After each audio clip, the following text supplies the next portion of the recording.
원일이TV 55번째 이야기입니다. 오늘은 이용수 할머니 이야기입니다. 일본군 위안부 피해자 할머니. 올해 92살이시고요. 이제 18분밖에 안 남은 피해자 할머니 중 한 명이죠. 기자회견 소식 들으셨을 겁니다. 수요 집회에 더 이상 참석하지 않겠다.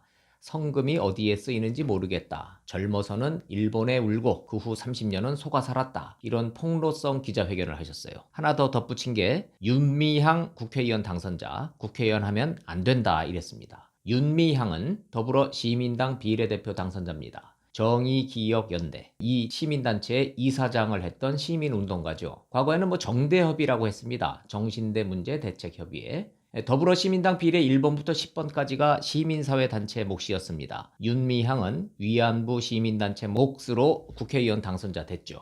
기자회견을 들어보니까 뭔가 사달이 나도 단단히 났구나 싶었어요. 정기현은 뭐라고 할까? 윤미향 당선자는 뭐라고 할까? 당연히 궁금합니다. 반응이 나왔습니다. 할머니가 연세가 드셨다. 코로나로 심신이 취약한 상태였다. 기억이 왜곡됐다. 한마디로 해프닝이다. 정기현이라는 시민단체는 이런 반응을 내놨습니다. 윤미향 더불어시민당 당선자는 팩트체크라면서 이용수 할머니 뒤에 최용상 씨라는 사람이 있다는 문자를 기자들한테 보냈어요. 그럼 최용상은 또 누구냐? 가자평화인권당이라는 정당 대표 후보였는데 더불어시민당 비례대표 후보에서 탈락했어요. 그가 평소에 민주당의 행태가 아베보다 더 나쁘다 이런 주장을 해온 사람인데 이용수 할머니가 이 사람한테 영향을 받아서 기자회견을 잘못한 것 같다. 윤미향 당선자는 그렇게 주장을 하고 있습니다. 그러니까 윤미향은 위안부 관련 시민단체 운동을 했고 최용상은 강제징용 관련 시민단체를 했는데 이런 관계였는데 최용상이 이용수 할머니의 폭로 기자회견을 기획한 것 같다. 윤미향 당선자는 이런 추측을 하고 있어요. 전 이용수 할머니의 폭로 내용보다 그 뒤에 나오는 정기현, 윤미향, 최용상 이런 진보 진영 사람들에게서 나오는 말과 행동 그게 더 놀랍고 충격입니다. 전후 과정을 살펴보겠습니다. 먼저 이용수 할머니는 어떤 분이신가? 일제 치하했던 1944년에 16살 꽃다운 나이로 일본군에 끌려갔죠. 대만에서 위안부 생활을 강요받은 피해자입니다. 1992년 6월부터 일본 대사관 앞에서 수요 집회라는 게 시작이 됐죠. 거기에 이용수 할머니가 한 번도 빠진 적 없이 참석을 해오셨어요. 인권운동가가 되셨습니다. 국내외의 출장 집회 횟수가 100번이 넘는 분이에요. 2007년도에 미국 하원에서 일본군 위안부 결의안이 만장일치로 통과됐습니다. 일본이 그때 그 결의안 방해하려고요. 엄청난 물량 공세로 외교 총력전을 폈어요. 이용수 할머니가 그때 미 하원에 출석을 했어요. 네덜란드 할머니 위안부 피해자랑 함께 같이 나왔습니다. 증언했죠. 낱낱이 일본군의 만행을. 미 하원이 만장일치로 위안부 결의안을 채택하는 결정적인 계기가 됐습니다. 그 이야기를 토대로 만들어진 영화가 I Can Speak, 배우 나문희 씨가 열연했던 그 모델이 바로 이 이용수 할머니였어요.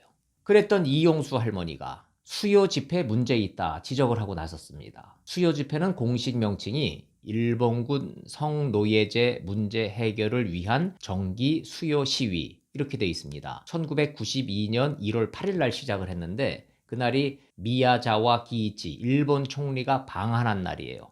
항의 차원에서 시작을 했는데 그날이 수요일이었고 그때부터 지난 6일까지 매주 수요일 날 열려서 1438차 집회까지 열렸습니다. 그동안에 딱 2번 중단됐었죠. 1995년 일본 고베 대지진 때 하고 2011년 3월에 동일본 대지진 났을 때 일본 정부의 사과와 배상을 요구하지만 일본 국민의 아픔은 함께 나누고 치유한다. 참으로 고결하고 명분 있는 집회였습니다. 이용수 할머니요 28년 동안 수요 집회에 참석하셨어요. 그런데 이런 문제를 제기하시네요. 비가 오나 눈이 오나 더우나 추우나 수요일마다 데모에 나갔다. 초등생, 중학생들이 부모한테 받은 용돈을 모아서 우리한테 줬는데 그럴 때마다 마음이 너무 아팠다. 그런데 그걸 다 어디에 썼나? 식사하는 데 썼나? 아니다. 주관 단체에서 썼다. 할머니들한테 쓴 적이 없다. 이러셨어요. 30년 동안 속을 만큼 속았고 이용당할 만큼 당했다. 수요 집회의 목적에 대해서도 문제의식을 밝히셨어요. 학생들이 귀한 돈과 시간을 쓰는데 증오와 상처만 가르친다. 올바른 역사 교육을 받은 한국과 일본의 젊은이들이 친하게 지내면서 대화를 해야 과거사 문제가 해결된다. 수요 집회에 참석하지 않더라도 일본 정부에 대고 사과와 배상 요구는 100년이고 1000년이고 해야 된다. 요구해서 받아야 된다. 어디 한 군데 틀릴 말이 없어요. 이용수 할머니는 윤미향 정기현 전 이사장의 국회 진출에 대해서도 문제를 제기를 했습니다. 국회의원 출마한다고 할 때 내가 덕담하고 지지한다고 했는데 그거 모두 지어낸 말이다 그랬습니다. 윤미향 씨는 국회의원직 내려놓고 나랑 함께 위안부 문제 해결하자 이런 대안도 제시를 했습니다. 돈과 관련해서 또 다른 의혹도 제기했죠. 2015년 한일협정 당시, 그러니까 박근혜 정부가 한일 위안부 합의를 일본하고 체결한 그 상황을 얘기하시는 거예요. 10억엔이 일본에서 들어오는데 윤미향 대표만 미리 알고 있었다. 피해자들이 그 사실을 알았어야 되는데 그들만 알고 있었다. 그래서 윤미향 씨는 국회의원 하면 안 된다. 이런 말씀을 하시는 겁니다. 한마디 더 붙이셨어요. 재주는 곰이 부리고 돈은 떼놈이 버는 거냐. 윤미향 당선자가 해명을 내놨네요. 이렇게 얘기합니다. 이용수 할머니가 기자회견에서 말씀하신 건 문제를 빨리 해결해야 한다는 열망으로 받아들이고 싶다. 이제 나는 못하겠으니 너희들이 알아서 해결해 달라는 요구로 해석하고 싶다. 이용수 할머니 말씀을 아무리 다시 들어봐도 그런 뜻 아닌 것 같은데 윤미향 당선자는 할머니의 발언을 자기식으로만 해석한다는 생각이 좀 듭니다. 윤미향 씨는요, 국회의원 출마에 대해서도 이렇게 해명을 해요. 할머니에게 전화를 드려서 처음 말씀드렸고 너무 기뻐하셨고 제가 국회의원이 되면 남북 교류도 빨리 하고 평양에 가서 행사도 많이 하자고 했었다. 이렇게 얘기를 합니다. 뭔가 서로 다른 얘기를 하고 있는 것 같은데 어쨌든 윤미향 씨는 국회의원 당선자 신분 포기할 의사가 전혀 없어 보이네요. 한경희 사무총장이라고 정의기억연대의 사무총장도 적극 해명을 했습니다. 성금과 기부금은 할머니들의 생활 지원을 위해서 씁니다. 이용수 할머니는 국제적 활동이 많으신 분이라 그동안 비행기 티켓값 등으로 지원을 했고 지금도 할머니들에게 마스크와 음식 등 필요 물품을 지원하고 있습니다. 회계 상황은 홈페이지와 소셜미디어에 공개하고 있습니다. 근데 그렇다면 이용수 할머니가 왜 돈 문제를 거론하다고 보느냐? 이 질문이 나왔죠. 한경희 정의기억연대 사무총장은 이렇게 얘기하네요. 한마디로 해프닝입니다. 일축했어요. 할머니께서 나이가 많으시고 코로나 이후에 심신이 취약해진 상태라 서운한 것도 있고 오해도 있고 기억이 왜곡되는 것도 있었을 것 같습니다. 이렇게 대답을 해나요. 그리고 짐작가는 이유가 하나 더 있다고 덧붙였어요. 기자회견을 주도한 측 최용상이라는 인물이 더불어시민당 비례대표 후보 경쟁에서 위안부 시민단체인 정기연에 밀려서 탈락했다. 정의기억연대 측의 악감정을 갖고 할머니를 부추겼다. 뭔가 다른 정치적 배경이 있는 것 같다. 이런 뉘앙스로 또 설명을 했습니다. 윤미향 당선자가 별도 SNS 글을 남기기도 했어요. 1992년부터 할머니들께 드린 지원급 영수증을 할머니들의 지장이 찍힌 채 보관하고 있다. 2015년 박근혜 정부가 받은 10억 엔에 대해선 할머니의 기억이 달라졌다. 저와 다른 할머니들은 다 알고 있었는데 당신만 몰랐다 하시니 점점점 이렇게 돼 있어요. 윤미향 당선자의 마지막 정리는 이렇습니다. 수많은 할머니들의 시간과 세월의 몫까지 담아서 21대 국회에서 죽은 자들의 몫까지 함께 해내는 운동을 만들어 가려 합니다. 21대 국회 입성에 그런 의미를 부여하고 있습니다. 이용수 할머니와 윤미향 당선자 그리고 정의기억연대 이 3자 사이에 상당한 간극과 불신이 보이죠. 돈 문제에 대해선 검증이 필요해 보이는데 할머니가 오해했을 수도 있고 진짜 돈 문제가 있을 수도 있겠죠. 그런데 할머니의 주장은 성금이 피해자 할머니들보다는 시민단체 운영비로 주로 쓰였다. 이건 잘못 아니냐 이 말씀인 것 같고 정기현은 할머니 저희가 횡령한 돈은 없어요. 단체 운영비로 쓴 건 횡령이 아니에요. 이런 말을 하는 것 같으니까 어찌 보면 무의미한 논쟁 같기도 합니다. 그런데 일련의 과정을 지켜보면서 제가 든 생각은 이겁니다.